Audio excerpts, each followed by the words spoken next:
tanpa sadar gereja Tuhan mulai dibawa masuk ke areal politik tapi secara keliru.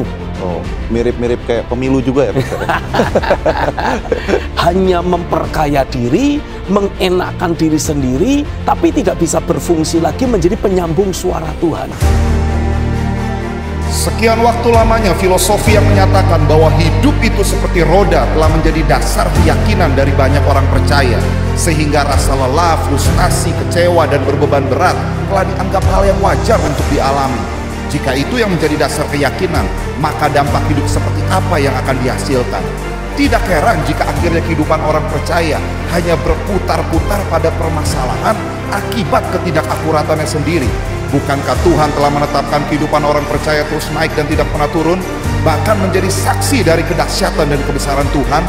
Saat Roh Kudus tercurah, maka keberadaan kita akan menjadi senjata kebenaran untuk menghancurkan segala pekerjaan iblis di atas bumi ini. Bagaimana wujud konkret dari cara Tuhan melatih diri kita yang merupakan makhluk roh, dan bagaimana cara kita bekerja sama dengan Roh Kudus untuk dibangun menjadi alat di tangannya? Mari temukan jawabannya di Ruang Tyrannus, The Room of Revivalists and Reformers.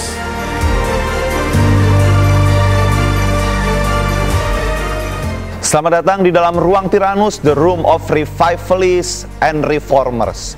Jika kita membaca di dalam kitab Kisah Para Rasul, di sana kita akan menemukan bagaimana pencurahan roh terjadi di loteng Yerusalem. Dan dari sejak saat itu terjadi pergerakan yang luar biasa, terjadi pemulihan yang dahsyat, dan ada banyak perbuatan-perbuatan hebat yang Tuhan lakukan melalui orang-orang percaya. Yang menjadi pertanyaan, apakah mungkin, apakah akan terjadi kembali pencurahan roh yang sama, bahkan yang jauh lebih hebat dari yang pernah terjadi di loteng Yerusalem, akan terjadi kembali di akhir zaman ini. Semua itu akan saya tanyakan tentunya kepada narasumber tetap kita yang telah ada di samping saya, Pastor Stephen Agustinus. Selamat datang kembali, Pastor, di dalam Ruang Tyrannus. Satu sukacita bisa berinteraksi lagi dengan Gideon dan pemirsa semuanya. Haleluya. Ya. Baik, Pastor Stephen, Ruang Tyrannus kali ini ingin bertanya kepada Pastor Stephen mengenai pencurahan roh, Pastor. Ya. Khususnya di loteng Yerusalem pada masa lampau, yang begitu dahsyat, begitu luar biasa pencurahan roh terjadi di sana, dan kegerakan sepertinya dimulai dari sejak saat itu. Betul. Dan ada banyak mujizat, kedaulatan Tuhan yang nyata. Nah, yang menjadi pertanyaan, apakah hal yang sama, Pastor, akan kembali terjadi di akhir zaman ini? Rasanya seru kalau itu terjadi kembali, Pastor. Ya, saya percaya dari generasi ke generasi, pencurahan roh itu seperti terus terjadi dan terus terjadi. Memang dimulai daripada waktu para rasul berkumpul di loteng Yerusalem bersama dengan murid-murid yang lain. Ya. Ketika Roh Kudus dicurahkan, gereja terlahir. Nah, pada waktu Roh Kudus dicurahkan dan gereja terlahir, Alkitab menuliskan masih di pasal yang kedua kitab Kisah Para Rasul. Semua orang-orang Yahudi yang berasal dari perantauan, dari luar negeri, ketika mereka berkumpul di Yerusalem untuk merayakan hari raya Pentakosta. Salah satu hari raya paling penting yang harus diikuti oleh semua pengikut atau penganut Yudaisme, penganut agama Yahudi. Jadi ketika mereka semua kumpul di Yerusalem, Roh Kudus dicurahkan, mereka mendapati, loh, ini orang-orang Galilea ini kok bisa berbicara, menceritakan kedaulatan Tuhan dengan bahasa kita di luar negeri. Padahal mereka nggak pernah kursus bahasa asing.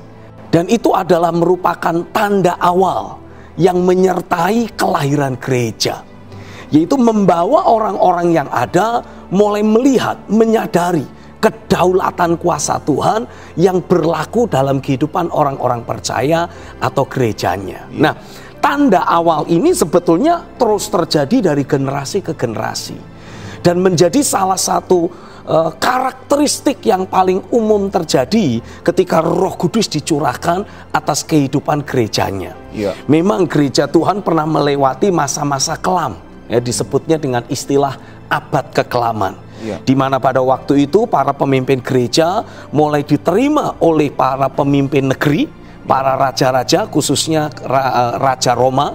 Di seluruh kerajaan Roma, orang-orang Kristen dianggap sebagai kelompok yang istimewa, Dulunya kelompok yang dianiaya, sekarang menjadi kelompok yang istimewa. Nah, tapi sebagai akibatnya orang-orang tidak lagi bayar harga, pikul salib, sangkal diri untuk mengikut Yesus. Terjebak area karena kenyamanan terjebak begitu ya? dalam area nyaman.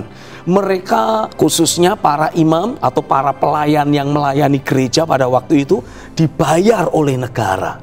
Sehingga secara langsung atau tidak langsung mulai terbangun sebuah apa istilahnya keterkaitan dan saling bergantung, saling membutuhkan antara gereja dengan negara. Sampai kemudian terjadi berbagai macam, pakai tanda kutip, skandal perselingkuhan antara rohaniawan dengan penguasa negara. Ya, penguasa negara membutuhkan dukungan dari masyarakat. Nah, siapa yang punya suara banyak di masyarakat? Gereja.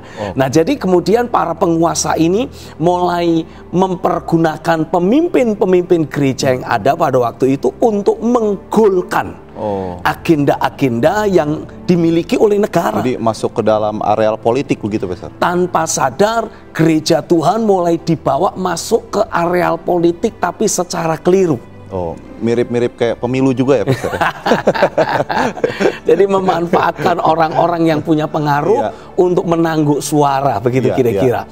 Padahal kan seharusnya kalau kita berbicara tentang gereja dan politik, harusnya apa yang menjadi suara Tuhan yang diterima oleh para pemimpin rohani disampaikan kepada pemimpin negara. Sehingga akan mempengaruhi pengambilan keputusan dan kebijakan mereka. Nah, ini otomatis kaitannya dengan politik. Tapi bukan politik yang memanfaatkan gereja. Tapi seharusnya gerejalah yang menjadi sumber input bagi para pelaku politik ataupun orang-orang yang memang ada di kekuasaan kenegaraan. Yang seharusnya seperti itu. Dan memang ada sebuah konsekuensi yang dimiliki oleh para pemimpin rohani. Ya, karena mereka diberi posisi untuk memberi input, ya seharusnya mereka sendiri terus terhubung dengan realitas sorga. Nah, repotnya pada masa abad kekelaman, pada waktu itu pemimpin-pemimpin rohani yang ada terjebak dalam zona nyaman. Kurang lebihnya mirip jadi kayak keimamatan Imam Eli. Ketika imam besar Eli dalam kitab 1 Samuel menjadi hakim, dia juga menjadi imam kan? Dia menjadi penyambung suara Tuhan, tapi dia juga menjadi pelaku politik. Dia yang harus ambil keputusan apa yang harus dilakukan oleh bangsa Israel. Nah, salahnya imam besar Eli ini tidak terus menjaga kehidupan sangkal diri dan pikul salib. Kebanyakan makan. Kebanyakan makan gitu, sehingga Alkitab menulis badannya juga jadi sangat gemuk sekali. Nah, ada banyak para pemimpin gereja di masa itu, atau bahkan bisa dibilang mayoritas gitu ya, pemimpin gereja pada masa itu seperti imam besar Eli, hanya memperkaya diri, mengenakkan diri sendiri, tapi tidak bisa berfungsi lagi menjadi penyambung suara Tuhan. Maksudnya tidak bisa lagi mendengar suara Tuhan? Yes, tidak bisa menerima arahan Roh Kudus, tidak bisa menerima suara Tuhan, dan bahkan sepertinya memang sengaja mengkondisikan diri supaya pengetahuan firman itu hanya dimiliki oleh kelompok mereka saja. Ada unsur kesengajaan di situ, Pak? Saya percaya itu. Kenapa? Karena secara menuliskan pada waktu ada orang-orang tertentu yang mencoba menerjemahkan Alkitab yang pada waktu itu hanya ditulis dengan bahasa-bahasa yang tidak lazim, seperti bahasa Yunani, bahasa Aram, bahasa Latin. Sementara kebanyakan orang pada waktu itu tidak mempergunakan bahasa itu dalam percakapan sehari-hari. Sehingga mereka tidak bisa membaca Alkitab yang ada pada masa itu.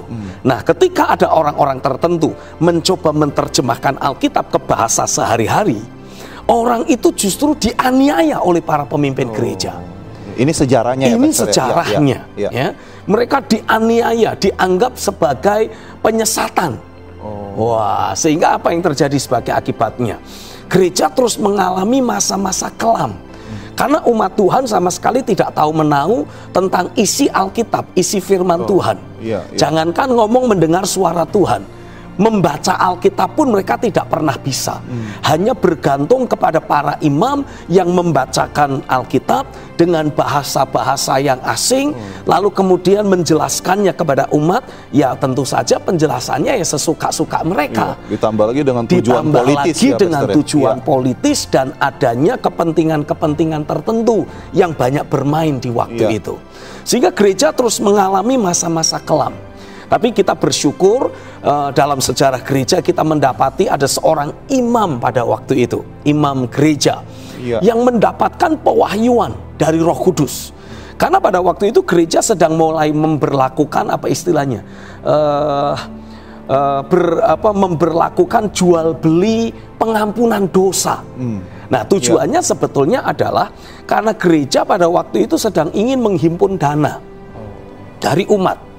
Jadi kemudian dikeluarkanlah khotbah doktrin begitu kira-kira bahwa orang-orang yang kita kasihi kalau mereka belum di dalam Tuhan ketika mati, mereka itu sebetulnya ada di dalam masa apa istilahnya, masa penantian begitulah kurang lebihnya.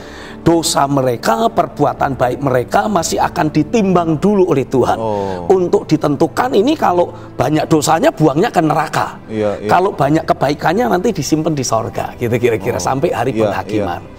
Nah kemudian dimunculkanlah khotbah-khotbah tentang pengampunan dosa dan para imam menjual surat pengampunan dosa.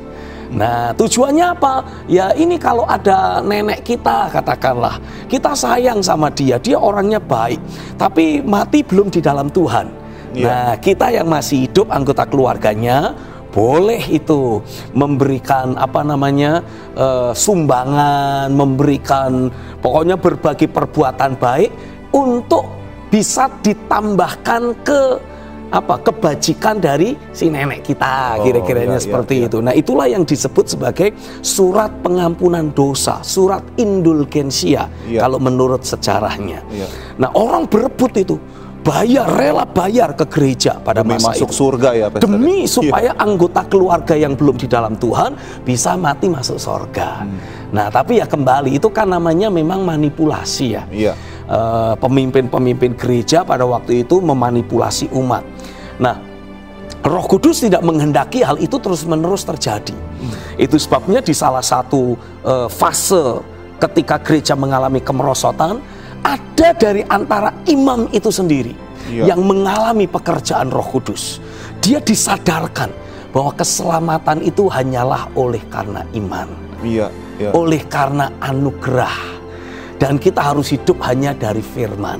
Makanya kemudian muncul istilah sola fide, sola gratia, sola scriptura. Nah apa itu? Yaitu tadi, kita diselamatkan oleh karena iman, kita diselamatkan oleh karena anugerah, kita hidup oleh karena firman.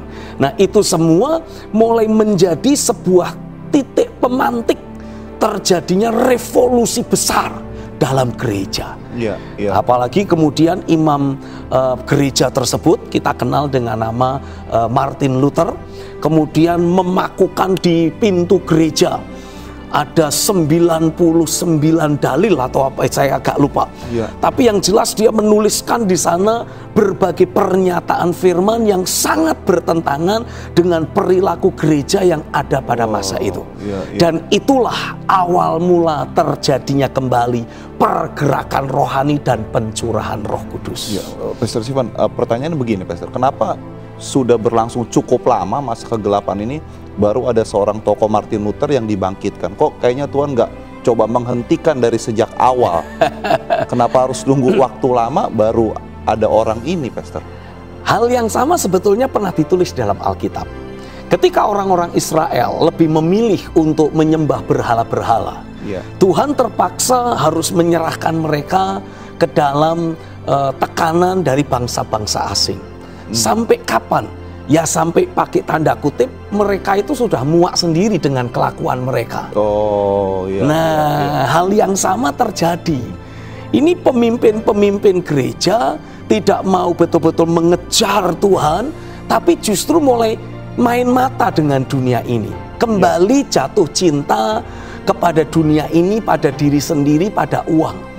Sehingga yang terjadi apa? Mereka tidak mau lagi mendengar suara Tuhan, tidak mau lagi mendengar teguran hati nurani. Dan seperti yang ditulis di dalam Alkitab, orang yang mengeraskan hatinya ya akan dilepaskan oleh Tuhan untuk semakin terjerumus di dalam penyesatan yang dia ciptakan sendiri. Dan itu ya akan terus seperti itu sampai betul-betul generasi yang ada merasa capek dan mereka mulai menyadari mereka harus kembali kepada Tuhan. Karena Tuhan bukan profesor yang bisa memanipulasi dengan menciptakan sebuah sistem untuk mendikte manusia. Tuhan menghendaki dari dalam hati manusia itu sendiri yang berpaling kepada Tuhan dan berseru-seru kepada Dia. Berarti memang Tuhan nggak mendikte begitu ya? Tuhan tidak pernah mendikte, Tuhan tidak pernah mau memaksakan kehendaknya. Dia menghendaki dari diri kita sendiri ada kesadaran. Itu sebabnya saya percaya kalau kita merujuk kepada pertanyaan Gideon tadi, apakah pencurahan roh akan terjadi lagi di hari-hari terakhir ini? Saya meyakini pasti. Tapi memang dibutuhkan adanya sekelompok orang yang merasa bosan, merasa sudah jenuh dengan kondisi keadaan kekristenan yang sangat agamawi, yang hanya legalistik, apalagi ditambah sekarang ibadahnya cuma online. Lebih jenuh lagi. Lebih konyol lagi. Semakin pakai tanda kutip sulit untuk orang mengalami lawatan Tuhan, ya kan? Karena kalau di gereja kan kita bisa serius, karena memang dikondisikan. Nah, tapi kalau di rumah ikut ibadah pakai Zoom, kita bisa ibadah sambil makan kacang itu. Sekarang aja yang nonton Ruang Tiranus, ayo berapa banyak yang sambil ngemil. Ya ini kan cuman perbincangan ringan. Walaupun saya percaya lewat perbincangan ringan seperti ini, Roh Kudus tetap bisa bekerja dalam hidup setiap kita. Jadi perlu serius. Ya, nah dibutuhkan ada sekelompok orang yang sungguh-sungguh merasa aku udah capek dengan kekristenan yang seperti ini. Dan mulai lahir ada kehausan, kelaparan akan realita Tuhan.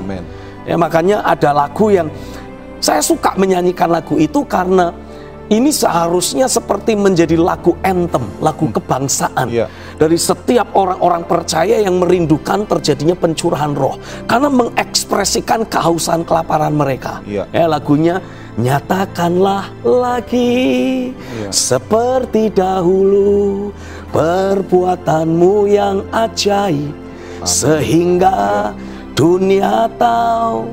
Sampai sejauh ini saya jarang sekali membaca berita, melihat kesaksian, mendengar kesaksian bagaimana kedaulatan Tuhan bekerja sedemikian dahsyat seperti yang dahulu pernah kita baca dalam Alkitab.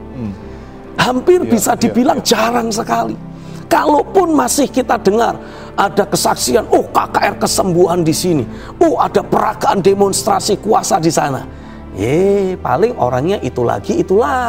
Ya kan? Sementara kerinduan hati Tuhan, dan di zaman Kisah Para Rasul dulu, setiap orang percaya itu bergerak dalam kuasa Tuhan. Nah, itu sebabnya saya meyakini di hari-hari yang terakhir ini Tuhan sedang terus memunculkan ada 2, 3, 5, 10 orang dari satu kota, dari satu daerah, dari satu gereja yang mulai merasakan kejenuhan dengan kondisi kekristenan yang hanya begini-begini saja. Dan mereka akan mulai mengalami adanya kehausan, kelaparan untuk mengejar realita Tuhan. Itu muncul dalam hati mereka. Ya, nubuatan yang disampaikan oleh Nabi Yesaya dalam pasal yang ke-6 ini istilahnya itu tunas yang kudus. Di tengah-tengah bangsa yang najis bibir, Tuhan sedang memunculkan adanya tunas yang kudus. Orang-orang yang haus lapar akan realita Tuhan. Orang-orang yang betul-betul mengejar realitas sorga untuk sekali lagi termanifestasi dalam hidup mereka dan lewat keberadaan mereka. Dan saya percaya seberapa banyak saudara yang saat ini sedang mengikuti, sedang menyaksikan Ruang Tiranus sekarang ini, saya percaya ada beberapa dari antara engkau yang sering merasa tidak nyaman kalau hanya ibadah begini-begini doang. Ya, selalu sequence-nya sama. Datang ke gereja, nyanyi puji-pujian, dimulai dengan 1 lagu penyembahan, lalu kemudian 3, 4, 5 lagu pujian, setelah itu lagu penyembahan lagi, lalu kolekte, lalu dengar khotbah, lalu setelah itu altar call, lalu didoakan, lalu kemudian pulang ke rumah, jatuh lagi, bergumul lagi dengan masalah pencobaan dosa, gangguan iblis, lalu hari Minggu datang ibadah lagi, nyanyi 1 lagu penyembahan, 3, 4, 5 lagu puji-pujian, lalu lagu penyembahan lagi, kolekte dan khotbah, dan terus seperti itu tanpa ada realita Tuhan. Hari ini saya memanggil engkau, hai jemaat, hai hamba-hamba Tuhan, dimanapun engkau berada, walaupun jumlahmu hanya sedikit, tapi engkau adalah bagian dari orang-orang yang sedang Tuhan pilih. Tuhan sedang bergerak di atas muka bumi ini untuk mencari orang-orang yang hatinya selalu merindukan adanya manifestasi kedaulatan Tuhan. Dan saya percaya engkau adalah bagian dari orang-orang tersebut. Mungkin tidak semua orang di anggota keluargamu paham apa yang engkau rasakan. Bahkan mungkin di antara para pendeta, di antara jemaat gereja Tuhan yang ada, engkau dianggap orang aneh karena selalu berbicara tentang kedaulatan Tuhan, realita Tuhan, hadirat Tuhan, mendengar suara Tuhan, hidup di dalam roh, mengalami realitas sorga, sesuatu yang sangat tidak lazim bagi orang kebanyakan. Engkau mungkin sering merasa tertolak, engkau mungkin bahkan mulai mempertanyakan dirimu sendiri, apakah aku ini wajar terus mengalami gangguan dalam batinku, ingin mengejar Tuhan, ingin mengalami realita Tuhan. Hari ini sebagai hamba Tuhan, saya mau deklarasikan, saya mau tegaskan atasmu, engkau adalah orang yang terpilih. Engkau tidak aneh, engkau bukan orang yang aneh, engkau adalah orang-orang yang sedang dipilih Tuhan. Dan saya mau engkau mulai belajar meresponi dia. Ambil waktu puasa lebih banyak, ambil waktu doa bahasa roh dengan meluap-luap lebih sering, ambil waktu untuk menyendiri dengan Tuhan lebih lama. Karena saya yakin di waktu-waktu seperti itulah Roh Kudus akan berbicara, memberi arahan, akan melawat engkau dengan lebih lagi. Dan engkau akan tahu apa yang seharusnya engkau lakukan. Engkau akan tahu bagaimana engkau bisa menjagai kobaran api Roh Kudus ini sampai pada momen yang Tuhan sudah tetapkan. Karena Alkitab menubuatkan dalam kitab Yeremia pasal yang ketiga, Tuhan mengambil 1 orang dari keluarga ini, Tuhan mengambil 2 orang dari kota sana, lalu Tuhan akan membawa mereka berkumpul bertemu di Sion. Sion adalah manifestasi kedaulatan Tuhan, ya. Mungkin kalau di Alkitab atau mungkin di secara geografi, Sion yang dimaksud adalah satu daerah, satu tempat yang ada di Israel sana, di Palestina sana. Tapi di dalam Alkitab, Sion yang dimaksud adalah realita kehadiran Tuhan. Ini berbicara tentang gereja yang Tuhan sedang akan munculkan dan yang akan berfungsi menjadi pembawa realitas sorga, menjadi manifestasi bait Allah yang hidup di atas muka bumi ini. Tuhan akan bawa engkau mengalami pekerjaan roh yang lebih intensif, lebih dahsyat. Tuhan akan bawa engkau mengalami lawatan demi lawatan roh, penyingkapan demi penyingkapan firman, karena Dia mau membawa engkau di Sion. Dan ketika engkau ada di Sion, ora kata sikrata, maka engkau akan alami Tuhan melantik engkau menjadi para raja di Sion. Engkau akan mulai alami ada otoritas, ada manifestasi kedaulatan kuasa Tuhan yang mulai berlaku dalam kehidupanmu. Dan ketika hal itu terjadi, engkau akan dikumpulkan Tuhan menjadi sekelompok umat yang berseru-seru di hadapan Tuhan. Dan mulai dari keberadaanmu lah pencurahan roh di hari-hari yang terakhir ini akan terjadi. Dan aku berdoa buat seberapa banyak saudara yang mungkin mengikuti tayangan ini dan kau merasa, kok aku tidak merasakan adanya dorongan untuk mengejar Tuhan, tidak ada dorongan untuk memiliki kehausan, kelaparan akan Tuhan. Hari ini saya berdoa, biarlah sebagaimana engkau membuka hatimu, Roh Kudus bekerja kuat dalam hidupmu. Dan di dalam nama Yesus, aku deklarasikan atasmu, tangan kuasa Tuhan akan mulai menanamkan dalam dirimu kehausan, kelaparan akan realita hadiratnya. Alkitab menuliskan, kalau engkau tidak memiliki Engkau hanya perlu meminta dan Bapa di sorga akan memberikan kepadamu. Hari ini buat engkau yang tidak mempunyai hati yang haus lapar akan Tuhan, aku berdoa di hadapan Bapa. Aku minta anugerahnya dicurahkan dalam hidupmu, memberi engkau hati yang haus lapar akan Tuhan. Dan ketika rohnya mulai bekerja dalam hidupmu, ikuti setiap dorongan, ikuti setiap kerinduan yang Tuhan munculkan dalam dirimu. Engkau akan rasakan adanya dorongan untuk mengejar Tuhan. Ikuti hal tersebut. Sesibuk apapun aktivitas yang engkau miliki, ikuti dorongan rohnya untuk mencari Dia. Dia akan membersihkan hidupmu dari berbagai pencemaran manusiawi, berbagai pencemaran rohani, dan Dia akan membawa engkau mengalami kembali realita hadirat Tuhan tercurah dalam hidupmu. Terjadilah di dalam nama Yesus. Haleluya, haleluya, haleluya. Ya, baik Pastor Stephen, saya mau bertanya lebih lanjut, Pastor. Tadi Pastor Stephen terus mendoakan dan mendeklarasikan pemirsa agar memiliki hati yang lapar dan haus akan Tuhan. Yang menjadi pertanyaan, Pastor, seberapa pentingkah Tuhan di akhir zaman ini, khususnya di era teknologi yang sudah berkembang dengan luar biasa, Pastor? Ada banyak orang yang bisa dikatakan tanpa Tuhan pun mereka bisa survive, bahkan menjadi miliarder, wah, kaya raya, dan hidupnya juga baik-baik saja, bahkan bisa menjadi pembicara motivasional tanpa Tuhan. Dan maksudnya kenapa ini menjadi sesuatu yang penting untuk Pastor Stephen sampaikan, bahwa kita harus memiliki hati yang lapar dan haus akan Tuhan kalau tanpa Tuhan saja.